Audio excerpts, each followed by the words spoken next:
আসসালামু আলাইকুম। গতকালকে এই ড্রেসের ভিডিও ছাড়ার পর থেকে তোমরা অনেকেই রিকোয়েস্ট করতেছো আপু কাটিং ও সেলাই ভিডিও দিও, তো আমি কিন্তু একসঙ্গে কাটিং ও সেলাই ভিডিও দিব।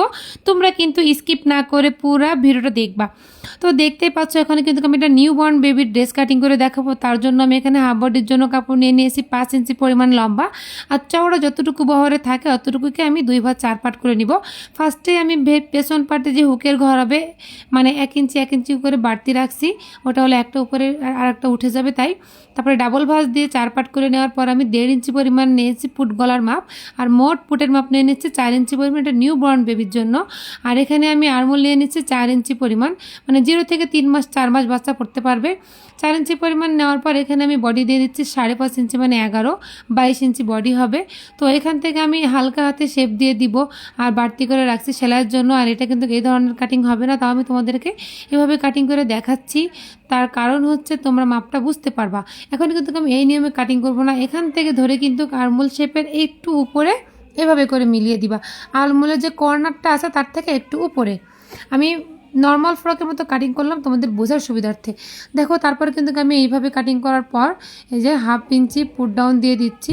আর এখানে কিন্তু গলার মাপ নিব আমি, পেছন পাট কোনো মাপ আমি নিলাম না, আমি আনুমানিক ছোট করে দিলাম। তোমরা চাইলে মেপে করতে পারো 2 থেকে 1.5 ইঞ্চি পরিমাণ, কোনো সমস্যা নাই। আর সামনের গলাটা আমি এখানে মাপ দিয়ে করতেছি তোমাদের দেখানোর জন্য। আমি কিন্তু সহজে ছোটো জামা কোনো মাপ নিয়ে থাকি না। তো 3 ইঞ্চি পরিমাণ নিয়ে কিন্তু আমি হালকা হাতে শেপ দিয়ে দিচ্ছি আর গলা কাটিং করে নিচ্ছি মেজারমেন্ট অনুযায়ী। আর এরপর যে তোমাদেরকে রিকোয়েস্ট করবো, আমার ভিডিওগুলো যদি তোমাদের ভালো লাগে তাহলে প্লিজ আমার পেজটি ফলো দিয়ে পাশেই থেকো। আর এখানে কিন্তু আমি ছোটো বাচ্চার জন্য ডাবল পাটে ঘের নিব না, একটা পাটে যতটুকু ঘের হয়, এই যে একটা পাটকে 1 ভাঁজ দেওয়ার পর 2টা পাট হয়েছে, এটাই আমি ঘের করব। আর ঘেলের ঝুল নিয়ে নিচ্ছি আমি 9 ইঞ্চি পরিমাণ, 8 ইঞ্চি পরিমাণ টিকবে। আর উপর থেকে 4 ইঞ্চি পাবে, মোট 12 ইঞ্চি ঝুল হবে। তো দেখতে পাচ্ছ আমি এক পাটকেই 2 ভাঁজ 4 পাট করে নিয়েছি।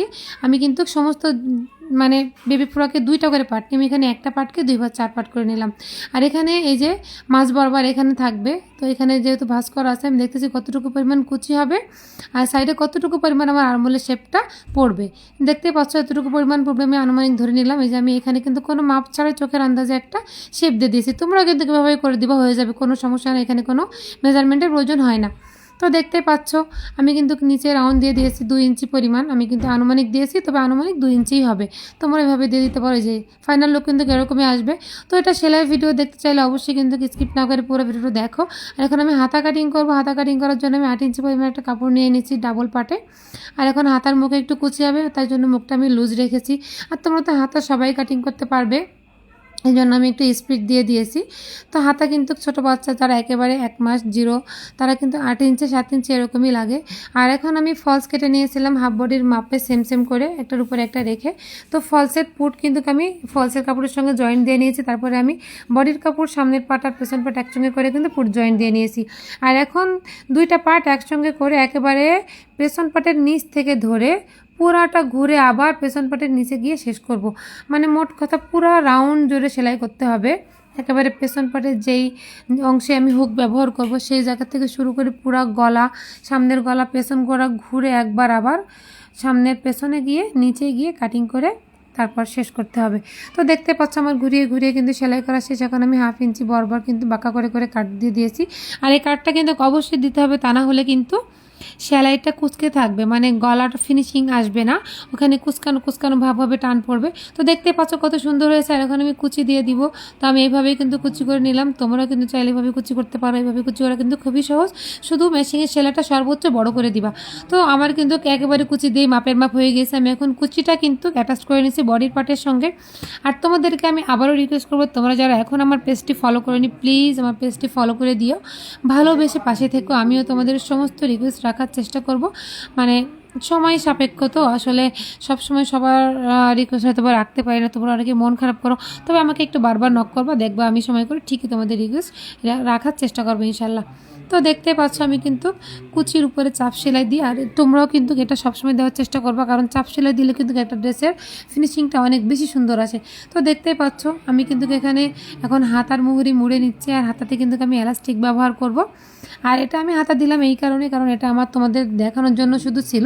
তো সামনে যেহেতু শীতকাল, যারা 0 সাইজের বাচ্চারা মানে নিতে চাবে তাদেরকে আমি এটা সেল করে দিব।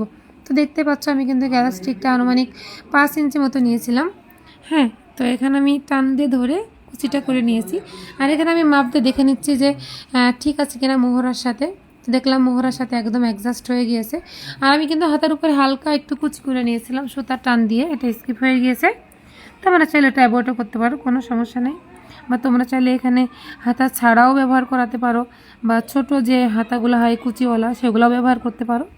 আমি এখানে জাস্ট ফুল হাতাটা করলাম, যে এটা 0 সাইজের বাচ্চাদের জন্য এটা সেল করতে আমার সুবিধা হবে, সেই কারণে আমি আর কীভাবে করেছি। তো কথা বলতে বলতে কিন্তু পুরো ড্রেসের ফাইনাল লুক এই যে তোমরা দেখো কত সুন্দর হয়েছে। তো অবশ্যই এটা লাইক করে দিও। আর